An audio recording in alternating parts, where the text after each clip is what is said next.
বিয়ে বাড়ির আমেজ শেষ বলে সকাল থেকে যার যার নিজ গন্তব্যে যাওয়া শুরু করে দিচ্ছে। সকালে ঘুম থেকে উঠে দেখে সবাই রেডি হওয়া শুরু করছে। ওই দিনই সবাই চলে যাবে। সকালে সবার ফার্স্টে রেডি হইতেছিল আমার বড় বোন। গ্রামে যেহেতু চলে যাবে তাই আর কি সকাল সকালেই রওনা দিতে চাইতেছিল। আমরা এখানে ওদের সাথে দাঁড়ায় থেকে একটু মজা নিতেছিলাম। এই দেখেন খাওয়া শেষ, এখন চলে যাবে। খাওয়া দাওয়া শেষ বলে কি চলে যেতে হবে, এই বলি ওদের সাথে মজা নিতেছি। এর কিছুক্ষণ পরে দেখলাম বিয়ের মিষ্টি পাঠানো হয়েছে। সবাই চলে যাচ্ছে দেখে সকালে মিষ্টি পাঠানো হয়েছিল। আর আমাদের বাসায় কি মিষ্টি পাঠানো হয়েছে এটা আবার ভাবি আমাকে দেখাইতেছিল। আমি এই ভিডিও করতেছিলাম দেখে ভাবি আবার সামনে এনে দিল। আর এখান থেকে হুসামকে একটা মিষ্টি নিয়ে খাওয়াইতেছিলাম। এর কিছুক্ষণ পর দেখে আমার ছোট মামার ফ্যামিলিও রেডি হয়ে গেছে আর সাথে খালাতো বোনও চলে যাবে। তারা সবাই একসাথে রেডি হয়ে বাসায় আসে আর বিদায় নিয়ে চলে গেল। সকালে তাদের পর্ব শেষ হয়েছে, দুপুরের দিকে আমাদের পর্ব শুরু হয়েছে। আমাদের পর্ব শুরু হয়েছে বলতে আমাদের ব্যাগ গুছানো শুরু হয়েছে। আর এখানে ব্যাগ গুছাইতে গিয়ে চিন্তা করতেছিলাম কতগুলো কাপড় এখন ভাঁজ করে আবার বাসায় নিয়ে যেতে হবে। আবার বাসায় যাওয়ার পরে জামা কাপড় গুলোকে বের করে তারপর আবার আলমারিতে গুছিয়ে রাখতে হবে। কত যে প্যারা, যাওয়ার সময়ও এক প্যারা, আসার সময়ও আরেক প্যারা। যাই হোক ব্যাগটা গুছিয়ে রান্নাঘরে চলে আসলাম। দুপুরে কি খাবো, দুপুরে তো খাওয়া হবে। তার আগের দিনে যে রিসেপশন প্রোগ্রামের কাচ্চিটা ছিল সেটা সবার বাসায় পাঠানো হয়েছে। আর দুপুরে এই কাচ্চি গরম করছে সবাই। আমরা ওই দিন দুপুরে কাচ্চি খাইছি। কাচ্চিটা যে কি মজা হয়েছিল।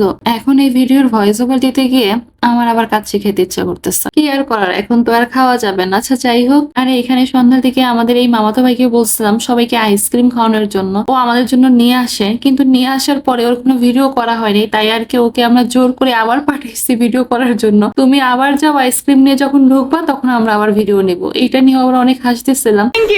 সামনে নিয়ে আসলো।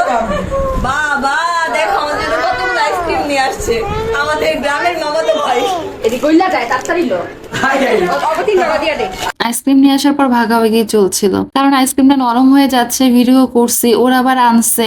কিছু সময় তো আইসক্রিম বাইরেই রাখা হয়েছিল, যার কারণে তাড়াহুড়া বেশি করতেছিল তাড়াতাড়ি দিয়ে আসার জন্য। আর এই তো আইসক্রিমটা সবাই একসাথে খেলাম, খেতে ভালোই লাগতেছিল।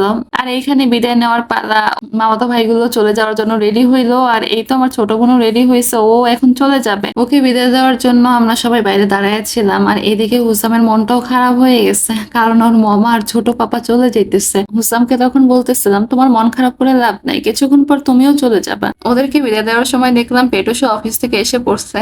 পেটুসা আমাকে বলতেছে বিদায় দেওয়া হইলে এবার নিজে আসো, নিজেও বিদায় নিবা সবার কাছ থেকে। এর কিছুক্ষণ পর আমিও ব্যাগটাই গুছিয়ে রেডি হয়ে যাই বাসায় যাওয়ার জন্য। পেটুসা উভয়তে কল দিতেছিল যেন বাসার নিচের গেট থেকে আমরা সিএনজিতে উঠতে পারি। এই ব্যাগ ট্যাগ নিয়ে টানাটানি করা অনেক কষ্ট, কিন্তু উভয়তে কল দেওয়ার পর সহজে কি আর সিএনজি পাওয়া যায়। তার কিছুক্ষণ পর একটা পিক করছে, এরপর আমরা নিচে নামছি, দেখি সিএনজির কোনো খবর নাই। এখানে সিএনজি আবার ঢুকতে পারতেছিল না। আমাদের পাশের বিল্ডিং এ কেউ একজন মারা গেছে। সিএনজি মামাকে যখন কল দিল বললো এখানে ঢুকতে পারতেছে না, আপনারা একটু হেঁটে সামনে আসেন, আমি সামনে দাঁড়িয়ে আছি। তো বড় ভাই আর আমার ছোট ভাই আসছিল ব্যাগ ট্যাগ নিয়ে একটু আগায় দেওয়ার জন্য। আর এই তো আমরা সিএনজিতে উঠে গেলাম আর বাসার উদ্দেশ্যে রওনা দিয়ে দিলাম। আজকের ভিডিওটি এই পর্যন্তই। ভালো থাকবেন সবাই, আল্লাহ হাফেজ।